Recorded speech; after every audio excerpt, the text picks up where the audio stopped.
Ya Rasulullah, Ya Habiballah,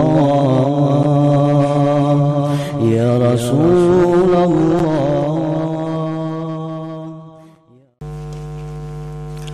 Bismillahirrahmanirrahim. Alhamdulillahi rabbil alamin, wa bihi nasta'in ala umuri dunya waddin. Wassalatu wassalamu ala asyrafil anbiya wal mursalin, Sayyidina Maulana Muhammadin wa ala alihi wa sahbihi ajma'in. Qala al-musannif rahimahullah wa nafa'ana bi'ulumihi fid dharain amin. Yang kedua dari ilmu sirri atau dari ilmu tasawuf.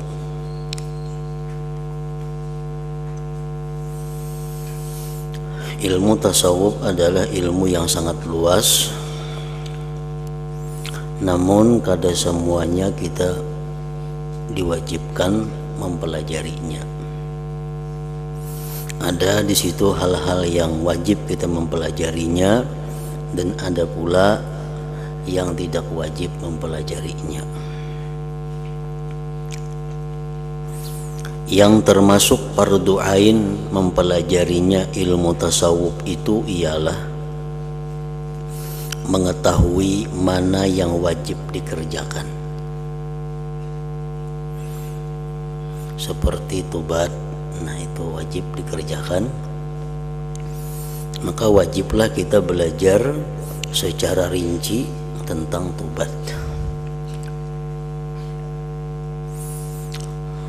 Wara itu adalah yang wajib dikerjakan.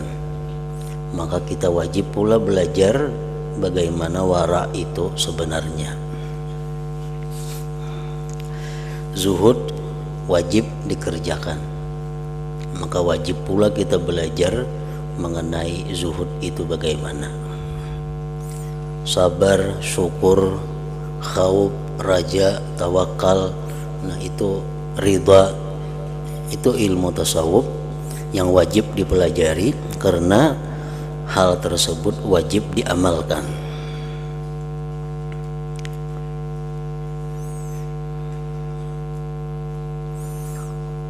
Mengetahui mana yang wajib dikerjakan dan mana yang wajib ditinggalkan. Macam riya itu wajib ditinggalkan. Kita wajib mempelajari masalah riya.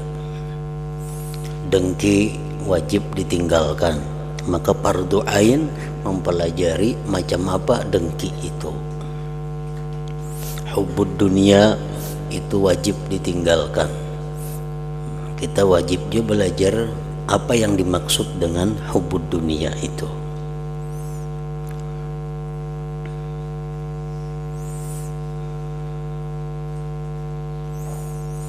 Supaya Anda dapat benar-benar mengagungkan Allah, supaya bujur-bujur bisa ta'zim kepada Allah, mengagungkan Allah.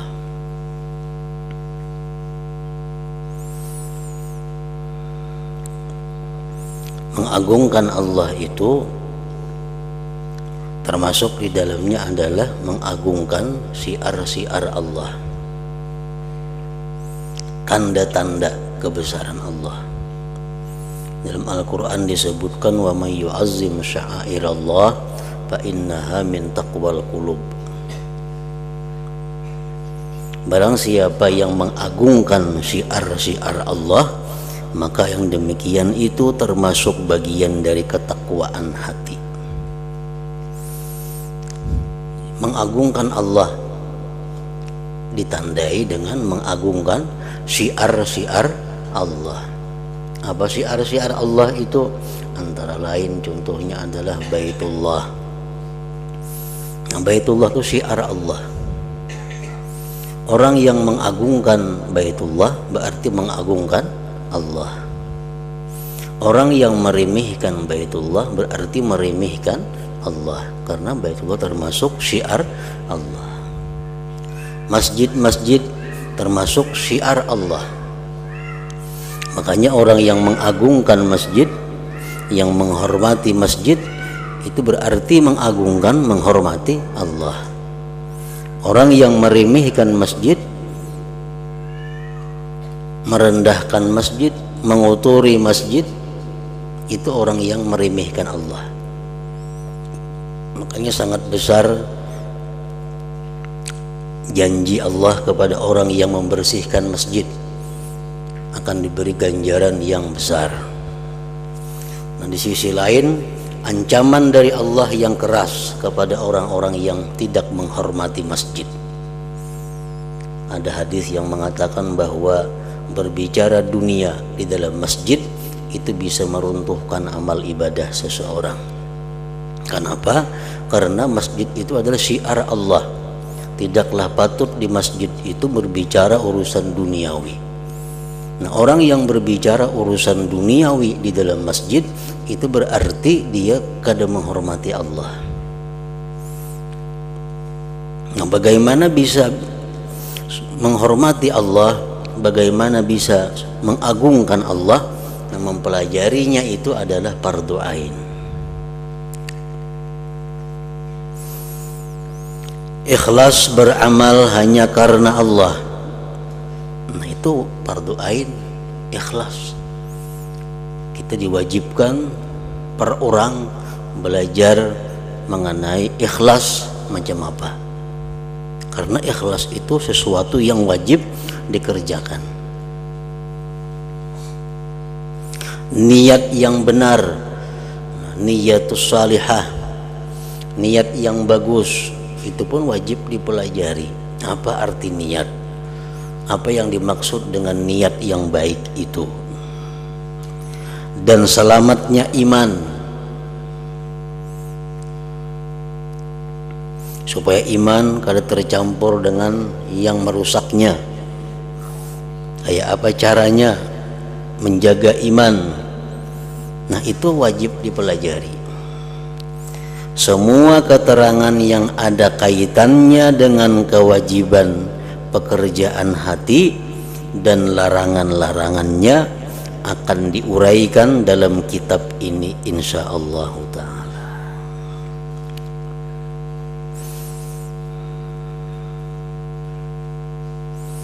Jadi itulah kadar yang wajib dipelajari dari ilmu tasawuf. Ya, macam nang kayak wara umpamanya, itu beberapa tingkatan. Ada wara yang wajib, ada wara yang sunat, ada wara yang utama. Nah, yang wajib kita pelajari adalah wara yang wajib itu. Sedangkan wara yang sunat itu sunat juga dipelajarinya. Zuhud terbagi tiga. Ada zuhud yang wajib, ada zuhud yang sunat, ada zuhud yang utama. Yang wajib kita pelajari adalah zuhud yang wajib. Sedangkan zuhud yang sunat itu sunat juga dipelajarinya. Zuhud yang utama juga dipelajarinya. Jadi kada semua ilmu tasawuf itu wajib dipelajari, kada. Mana yang wajibnya itulah yang wajib dipelajari.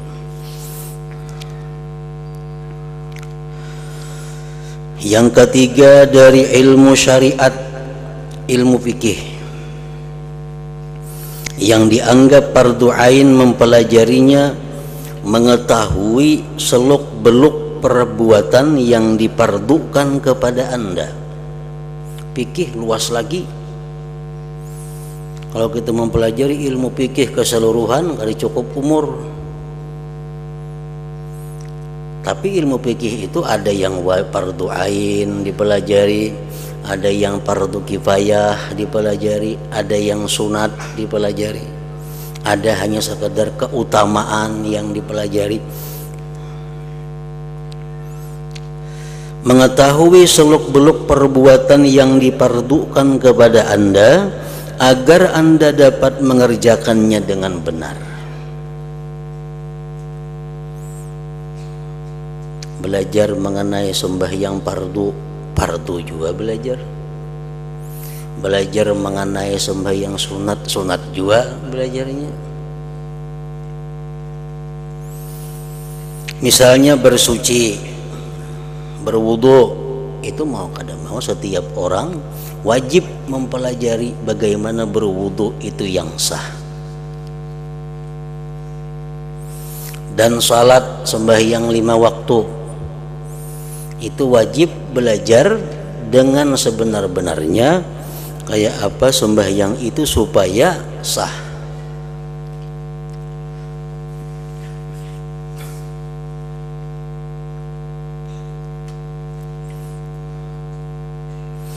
Jadi kada ada keringanan untuk meninggalkan belajar sembahyang fardu itu, karena itu fardu ain. Adapun haji, zakat dan jihad, jika memang telah menjadi fardu ain bagi Anda, maka mengetahui ilmunya juga fardu ain. Orang yang sudah satur naik haji, sudah bayar menunggu giliran, nah itu wajib belajar manasik haji supaya hajinya itu sah. Orang yang sudah ada berisi duit satu nisab, tinggal lagi menunggu haul, nah maka dia wajib belajar zakat, macam apa mengelola zakat itu, mengeluarkan zakat itu yang benar.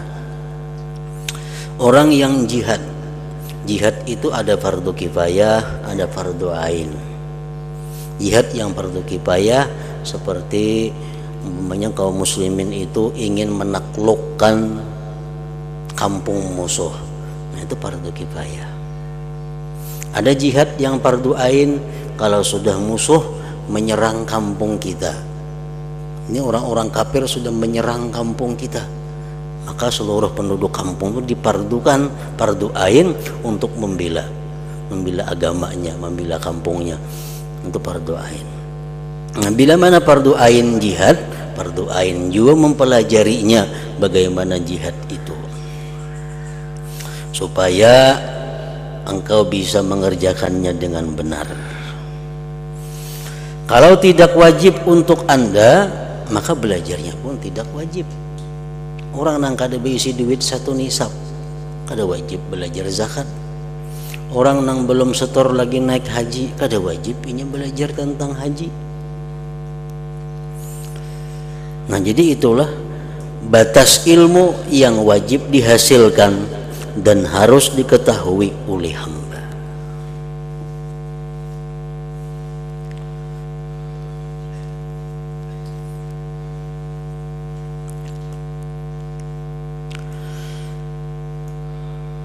Andai kata Anda bertanya, apakah aku diwajibkan mempelajari ilmu tauhid, ilmu kalam? Ilmu tauhid ya ilmu kalam yang dapat aku jadikan alat untuk membatalkan i'tikad agama-agama kafir, dan supaya mereka menerima hujjah-hujjah dalil-dalil agama Islam, atau kujadikan sebagai alat buat mengalahkan hujjah dalil ahli bid'ah, dan agar mereka menerima hujjah-hujjah sunnah. Wajibkah kita belajar ilmu tauhid agar kita bisa membatalkan, mengalahkan dalil-dalil orang kafir? Wajibkah kita belajar ilmu tauhid yang gunanya untuk melemahkan i'tikad orang-orang bid'ah? Nah jawabnya, maka ketahuilah bahwa mempelajari ilmu yang demikian hukumnya fardu kifayah. Hukumnya fardu kifayah. Yang fardu ain daripada ilmu tauhid itu bagi Anda hanyalah apa yang bisa membenarkan i'tikad Anda berkenaan dengan pokok-pokok agama. Selain itu tidak. Dari ilmu tauhid itu yang wajib ain, yang fardu ain kita pelajari adalah yang membenarkan i'tikad kita, Yang penting kita belajar tauhid itu adalah supaya kita bisa mengiktikadkan tentang Allah bagaimana sebenarnya, mengiktikadkan tentang Rasulullah bagaimana sebenarnya. Cukup. Perkara ilmu untuk berdebat kepada orang kafir, perkara ilmu tauhid yang untuk berdebat kepada orang bid'ah, itu tidak wajib kita pelajari. Ada fardu ain, itu fardu kifayah. Cukup dalam satu negeri itu beberapa orang yang mampu untuk menghalang i'tikad bid'ah, i'tikad sesat itu.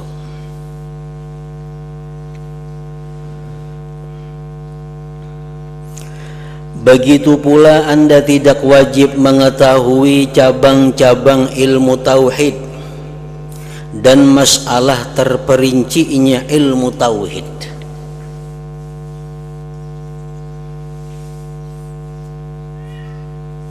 Serta mempelajari semua masalahnya ilmu tauhid, itu kada wajib. Tetapi jika Anda merasa tidak pasti tentang pokok agama yang Anda khawatirkan dapat merusak i'tikad Anda, maka Anda berkewajiban menguraikan dan membersihkan ketidakpastian itu dengan pembicaraan yang memuaskan. Kalau dalam hati kita ada timbul keraguan-raguan terhadap satu masalah dari ilmu tauhid, nah itu yang wajib kita pelajari. Begitu kita belajar, hilang keraguan-raguan, sudah hilang, sudah gugur fardu ain itu. Apa yang kita sudah yakin, itu sudah cukup. Namun berhati-hatilah, jangan sampai terjadi perdebatan yang tidak benar, karena pertengkaran itu merupakan penyakit agama yang tidak ada obatnya. Jadi waspadalah. Sesungguhnya orang yang berdebat itu tidak akan beruntung kecuali bila ia diliputi rahmat dan balas kasih Allah Subhanahu wa ta'ala.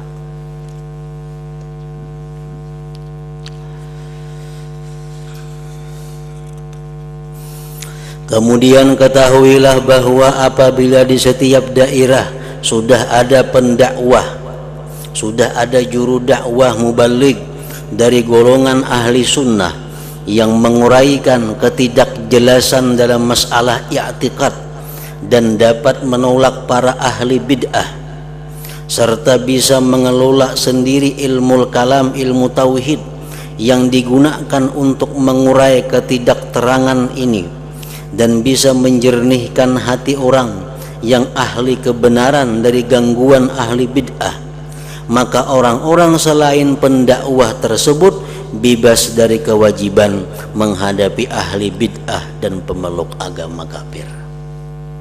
Di daerah kita ada sudah orang yang ahli dalam ilmu tauhid, inya bisa melawan hujah-hujah orang kafir, dia bisa melawan hujah-hujah orang bid'ah.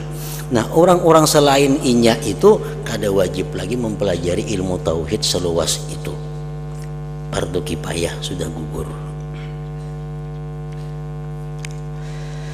Di samping itu, Anda juga tidak berkewajiban mengetahui perincian-perincian ilmu sirri, ilmu tasawuf.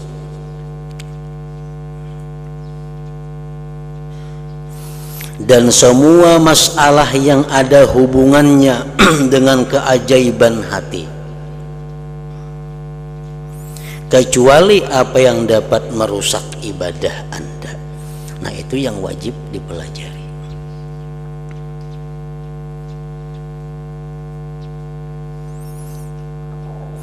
Adapun mengenai perbuatan hati yang bisa merusak ibadah, maka Anda wajib mengetahuinya agar Anda mampu menjauhinya, seperti riya. Nah, itu perbuatan hati yang merusak ibadah. Seperti dengki, perbuatan hati yang merusak ibadah. Nah, itu wajib dipelajari supaya bisa menjauhinya. Begitu pula perbuatan hati yang wajib Anda lakukan, seperti ikhlas, memuji Allah, bersyukur kepadanya, tawakal dan sebagainya, Anda wajib mengetahuinya supaya Anda bisa mengerjakannya. Sedangkan selain dua masalah ini, perbuatan hati yang merusak ibadah dan perbuatan hati yang wajib dilakukan, selain itu Anda tidak berkewajiban mengetahuinya. Kada wajib mempelajarinya. Anda juga tidak wajib mengetahui seluruh bab ilmu fikih. Misalnya bab jual beli, kada wajib belajar bab jual beli. Kalau kita pacang kada berjual beli. Persiwaan, kada wajib belajar babul ijarah, bab siwa besiwa. Kalau kita kada menyiwa akan dan kada bakal menyiwa. Nikah kada wajib dipelajari, mau kada pacang kawin. Talak kada wajib dipelajari kecuali bakal menalak. Dan jinayah, tindak pidana, sesungguhnya lah mengetahui bab-bab ilmu fikih ini hukumnya fardu kifayah. Hendaknya di daerah itu ada seseorang yang ahli dalam itu cukup, yang lainnya gugur kewajibannya. Kalau sudah ada orang yang melakukannya, orang-orang lain tidak lagi berkewajiban.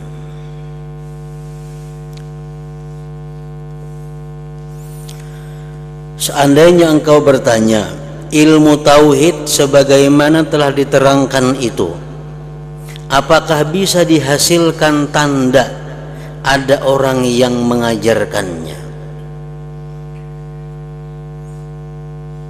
Adakah tanda-tanda orang yang mampu mengajarkan ilmu tauhid itu? Ketahuilah bahwa guru yang mengajar itu tugasnya hanyalah membuka, menggampangkan dan lebih memudahkan dihasilkannya ilmu. Tetapi Allah Ta'ala dengan anugerahnya yang akan memberikan keberhasilan kepada orang yang dikehendaki di antara para hambanya. Jadi Allah lah sebenarnya guru mereka. Ilmu tauhid itu kitab-kitab yang kita pelajari, sifat 20 umpamanya, itu hanya membuka pikiran kita,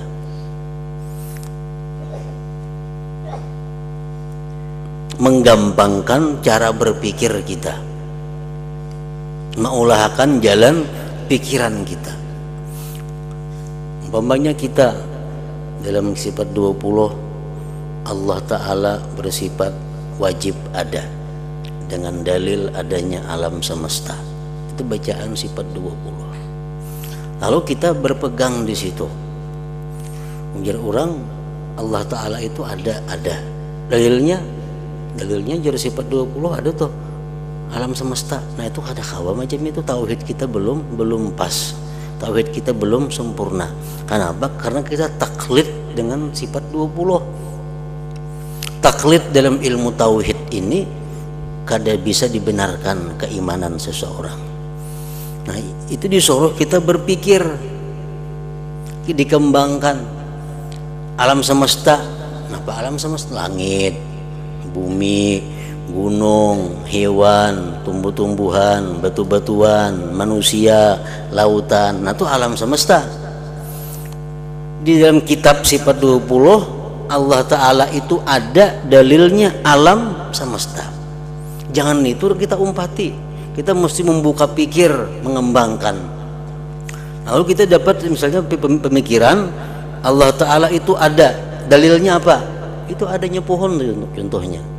Nah ini bukti bahwa kita sudah mulai membuka pikir daripada apa yang ada dalam kitab sifat 20. Apa dalilnya Allah Ta'ala ada? Itu matahari tiap hari terbit, pasti ada yang mengaturnya, yaitu Allah Subhanahu wa Ta'ala. Nah itu sudah bujur ngarannya dalil tauhid kita. Jadi jangan semata-mata apa yang disampaikan oleh guru, apa yang tertulis oleh kitab itu yang dipegang, itu kada boleh dalam ilmu tauhid. Guru hanya menyampaikan sesuatu yang membuka pikiran kita. Kitab hanya menulis, kitab hanya untuk membuka pikiran kita. Selanjutnya itu kita nang membukanya, kita nang memperluasnya. Selanjutnya ketahuilah bahwa akabah ilmu ini merupakan akabah jalan yang rumit, sulit ditempuh. Kalau kita hendak beribadat, jalan yang ditempuh adalah pertama-tama berilmu dahulu. Ilmu tauhid secukupnya, ilmu tasawuf secukupnya, ilmu fikih secukupnya. Nah, urusan menuntut 3 ilmu ini sulit.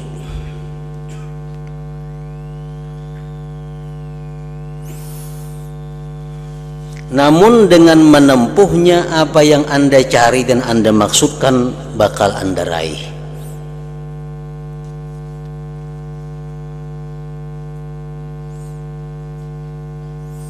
Jadi belajar ilmu itu bujur-bujur belajar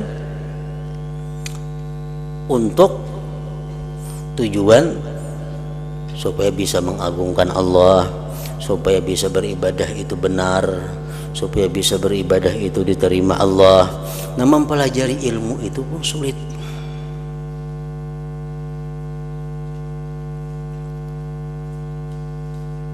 Orang yang turun setiap pengajian turun, aktif pengajian. Itu kalaunya kada bujur-bujur mempelajari, kada bujur-bujur memperhatikan, kada taulihi. Napa garang artinya tubatnya itu? Maka tubat itu wajib dipelajari. Karena selain daripada para anbiya, kada lepas daripada dosa.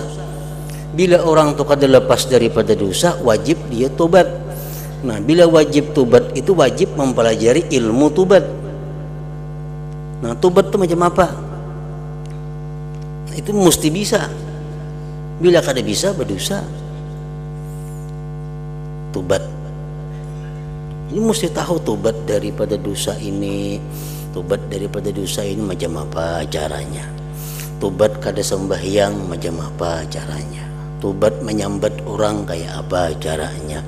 Tobat mengambil hak orang lain kayak apa caranya. Tobat terhadap menggibah orang yang sudah mati kayak apa caranya. Tobat waktu dahulu berbuat macam ini kayak apa caranya. Jadi semuaan itu adalah wajib dipelajari bagi orang-orang yang pernah melakukan dosa-dosa itu. Nah, mempelajari itu sulit. Mempelajari itu sulit.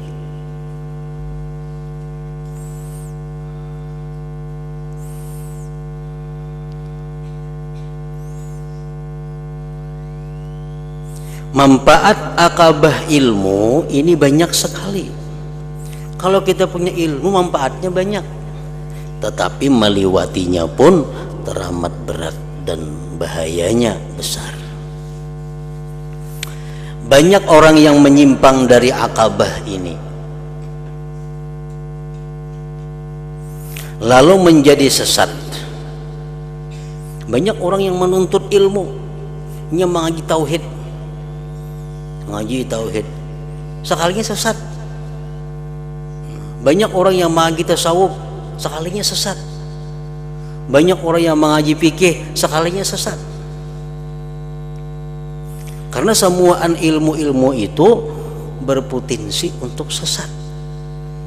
Orang mengaji ilmu tauhid karena tersalah gurunya atau salah kitab yang dibacanya, bukan hanya tauhid yang didapatnya, tapi menyekutukan Allah. Nah, itu sangat perlu hati-hati. Orang yang belajar tasawuf karena salah kitab yang dibaca, salah guru yang menerangkan, akhirnya tasawuf yang dipelajari itu bukan membersihkan hati, tapi justru mengotori hati.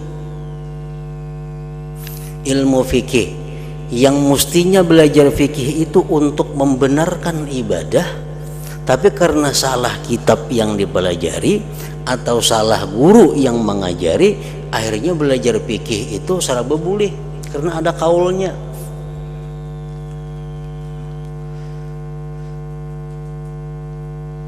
Selawar handap, aku ada aja kaulnya. ada pendapat ulama nang mulihakan. Makan bidawang ada aja pendapat ulama nang membulihakan. Nah samuan ada pendapat ulama nang membulihakan. Dicari nang nyaman-nyamannya, dicari nang mudah-mudahnya. Pada ilmu fikih itu disuruh kita belajar untuk membenarkan ibadah. Cuma karena salah kitabnya, salah guru mengajarkan, akhirnya sesat.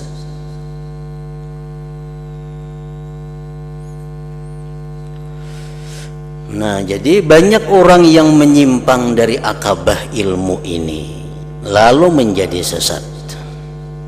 Makanya ada urutannya.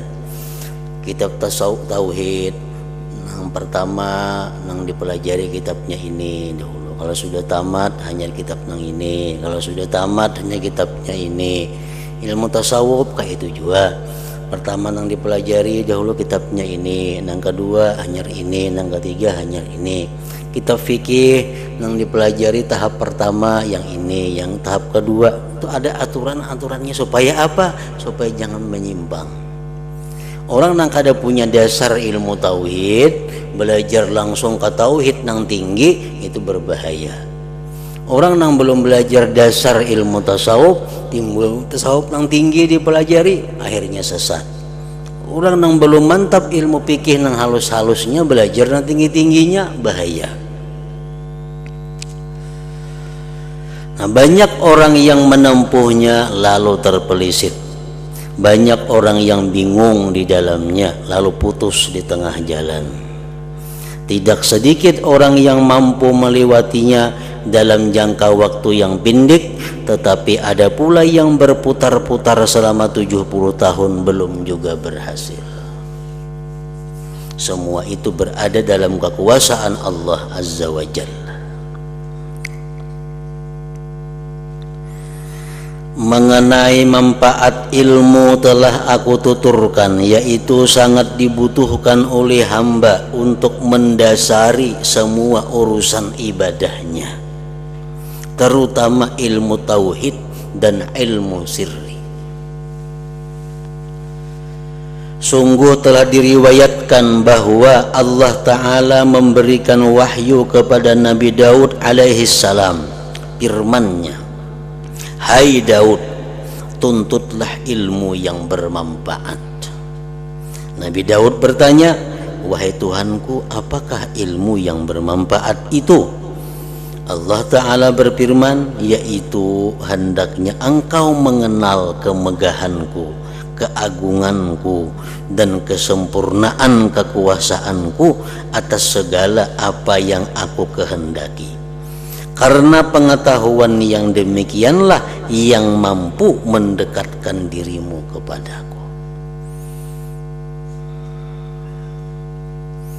Nah, jadi artinya ilmu yang kita tuntut itu ilmu yang berbuah kepada mengagungkan Allah.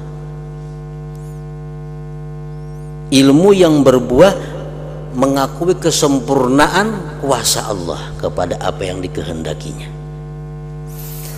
Kayak apa cara supaya kita bisa dapat mengagungkan Allah sebenarnya? Tentu belajar ilmu tauhid, belajar ilmu tasawuf, belajar ilmu fikih. Sembahyang. Nah, dalam sembahyang itu ketiga-tiga ilmu itu ada. Dalam sembahyang ada ilmu tauhid. Kenapa? Karena sembahyang itu menyembah Allah. Menyembah Allah itu urusan ilmu tauhid. Sembahyang itu beribadah kepada Allah, itu ilmu tauhid. Dalam sembahyang itu ada khusyuk, itu urusan ilmu tasawuf. Dalam sembahyang ada rukuk, sujud, tumakninah, itu urusan ilmu fikih. Bila ketiga ilmu itu bergabung dalam sembahyang, nah hanya seseorang itu disebut mengagungkan Allah Subhanahu wa Ta'ala. Ini tauhidnya bujur. Jadinya aku sembahyang ini adalah menyembah Allah, Tuhan satu-satunya. Sembahyangnya ini hatinya tertuju kepada Allah, tapi sembahyangnya kada bertumakninah. Nah, itu kada mengagungkan Allah. Kenapa? Karena gerakannya kada mengagungkan Allah. gerakan yang mengagungkan Allah, gerakan yang sesuai dengan apa yang diperintah oleh Allah. Nah, jadi ketiga-tiga ilmu itu perlu digandeng. Kada mau terpisah, tauhid, tasawuf, dan fikih. Ilmu berdagang itu ada ilmu tauhidnya, ada ilmu tasawufnya, ada ilmu fikihnya. Kada mau terpisah antara tiga itu. Diriwayatkan dari Sayyidina Ali karramallahu wajhah, beliau berkata, tidaklah menggembirakanku seandainya aku mati pada waktu kecil dan dimasukkan ke dalam surga. Ujar Sayyidina Ali, aku kada suka mati kekanakan. Surga tapi masih kekanakan.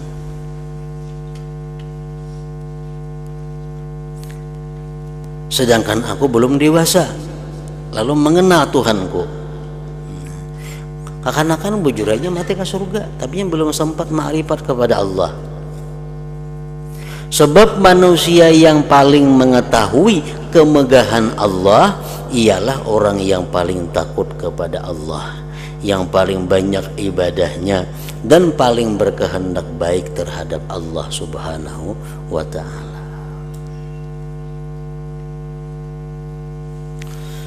Adapun kepayahan menuntut ilmu, maka serahkanlah diri Anda pada keikhlasan dalam menuntut ilmu, dan hendaklah menuntut ilmu itu bertujuan mencari pengertian, bukan sekedar supaya dapat menceritakan. Tujuan menuntut ilmu adalah supaya paham untuk diamalkan. Bukan tujuan mencari ilmu itu untuk dapat mengisahkan. Ketahuilah bahwa kekhawatiran sehubungan dengan menuntut ilmu itu besar sekali. Karena barang siapa menuntut ilmu dengan niat untuk menghadapkan manusia dan agar bisa berteman duduk dengan para penguasa pemerintahan, atau supaya ilmunya bisa digunakan untuk menjadi alat perangkap harta dunia, supaya dapat membanggakannya kepada para ahli debat, maka dengan orang semacam ini pasti berantakan dan akad-akadnya rugi. Rasulullah sallallahu alaihi wasallam bersabda, "Man talabal ilma liyufakhira bihil ulama aw liyumariya bihis subaha aw liyasrifa bihi wujuhan nas ilai adkhalahu Allahun nar." Barang siapa menuntut ilmu supaya bisa berbangga terhadap ulama dengan ilmunya itu, atau supaya dapat membantah orang-orang bodoh, atau supaya dengan ilmu itu manusia berpaling kepadanya, artinya berhadap kepadanya, maka Allah bakal memasukkannya ke dalam neraka. Tujuannya menuntut ilmu kayak itu. Tujuannya menuntut ilmu supaya bisa bergabung dengan ulama. Tujuannya menuntut ilmu supaya dihargai, dihormati para penguasa. Tujuannya menuntut ilmu supaya dapat harta benda dunia. Nah, kalau macam itu niatnya menuntut ilmu, adkhalahullahu nar, Allah masukkan dia ke dalam api neraka.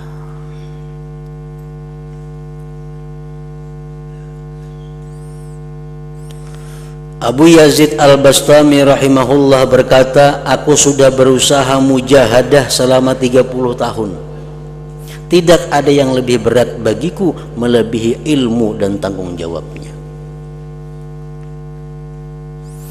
Jadi perkara ilmu perkara yang berat. Waspadalah terhadap bujukan syaitan. Mungkin syaitan berkata kepada Anda, ujar syaitan, apabila hadis telah menerangkan bahaya besar dalam ilmu, maka lebih baik tidak usah menuntut ilmu. Ujar syaitan membisiki kita, orang berilmu itu berat godaannya, orang berilmu itu amunnya berbuat dosa berat siksanya. Kita nggak usah mengaji, kita nggak usah menuntut ilmu. Omongan syaitan seperti ini jangan sekali-kali Anda anggap benar.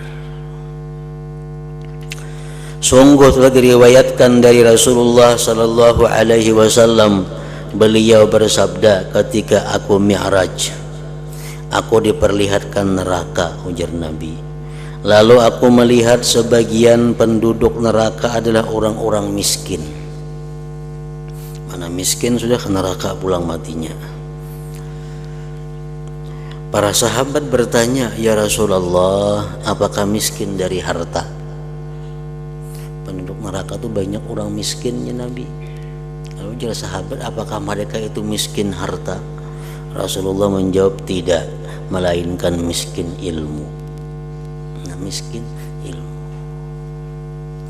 Sehingga amal perbuatannya banyak nang bertentangan dengan hukum Allah, karena kada tahu, betakun kada mau. Ada orang kada belajar, cuma ini betakun bila hendak berbuat. Hendak berdagang, betakun mengenai jual beli kayak apa. Hendak bertobat, betakun cara-cara tobat. Walaupunnya kada hari-hari menuntut ilmu, kada jadi masalah. Tapi bila ada masalah nang inya kada tahu, inya betakun. Nah, kayak itu maksudnya.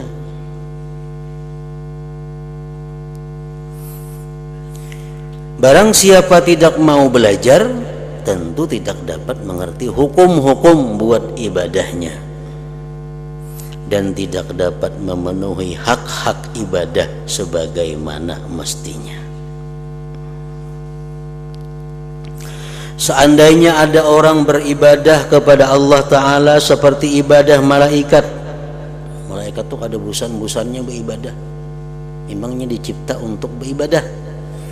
Kalau ada manusia beribadah macam malaikat tanpa ilmu, tapi nya kada berilmu, ilmu tauhidnya kurang, ilmu tasawufnya kurang, ilmu fikihnya kurang, maka ia termasuk orang yang merugi.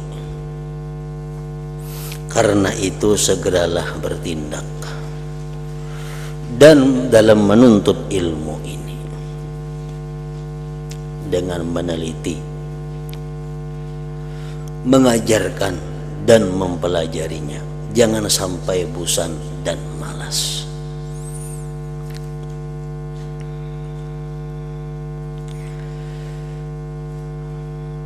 Jika Anda tidak segera bertindak, maka dikhawatirkan Anda berada dalam bahaya kesesatan. Nah, semoga Allah melindungi kita dari hal tersebut. Nah, jadi perbaharui ilmu kita, terutama dalam masalah tauhid, dimantapkan ilmu kita dalam bidang tasawuf. Bagaimana caranya supaya ilmu tasawuf yang ada pada kita itu dapat menjadikan ibadah kita bersih, dan ilmu fikih yang kita pelajari itu diperbaharui juga, karena bisa hilang. Di ilmu fikih yang kita orang sudah belajar kitab, ini sudah belajar kitab Bajuri, sudah Fathul Mu'in, sudah Tahrir, sudah ilmu fikih sudah luas dipelajarinya, tapi sembahyangnya banyak nang kada karuan. Kenapa? Ini hanya belajar kitab itu, tapi kada memperhatikan perbuatannya. Nya bisa membaca kitab, bisa mengarti, bisa menjelaskan, tapi kada mensesuaikan praktiknya. Banyak demikian orang seperti itu. Sudah mengajar macam-macam kitab fikih, tapi sembahyangnya jauh dari ilmu nang diajarkannya. Makanya jar Nabi, sallu kama ra'aitumuni usalli. Sallu kama ra'aitumuni usalli. Sembahyanglah kamu, jar Nabi, seperti kau lihat aku sembahyang. Jadi bagaimana sembahyang Nabi, macam itulah sembahyang kita. Jadi kalau cukup masalah sembahyang ini kita membaca kitab, kita baca kitab kita, kalau kita mengerti, kalau kita paham tentang sembahyang itu kada cukup. Mesti kita melihat praktik sembahyang orang yang bujur macam apa, atau kita sembahyang diperhatikan oleh guru yang mengerti tentang sembahyang macam apa. Di kitab aja kada kau mengetahui bujur kadanya. Sujud kita pas kalawan di kitab, rukuk kita pas kalawan di kitab, bacaan kita cocok kalawan tajwid yang kita pelajari, kada kawa ya kita nang membaca kita ndangarakan kada kawa. Nah, jadi kita mesti mendengar ada orang kita melihat ada orang nang bujur-bujur sembahyangnya benar, kita tiru. Atau kita datang kepada orang, nah di situ kita datang kepada orang, kita minta lihatakan kayak apa sembahyangku, bujur kada, cocok kada dengan pelajaran kitab nang ku pelajari, takbirku macam apa, sujudku macam apa. Nah, dilihat oleh seseorang yang mengetahui. Nah bila sudah bujur, nah anyar itu bisa dikatakan bujur. Namun sekadar membaca kitab, mendengarkan pengajian, tapi kadang mempraktikkan kayak apa sembahyang sebujurnya, itu masih belum bujur. Masih ada yang mensahkan. Karena jar Nabi, sallu kama ra'aitumuni usalli. Sembahyanglah kamu seperti kalian melihat aku sembahyang. Nah, di situ adapun kepayahan. Ya Rasulullah, ya Habibullah, ya Rasulullah.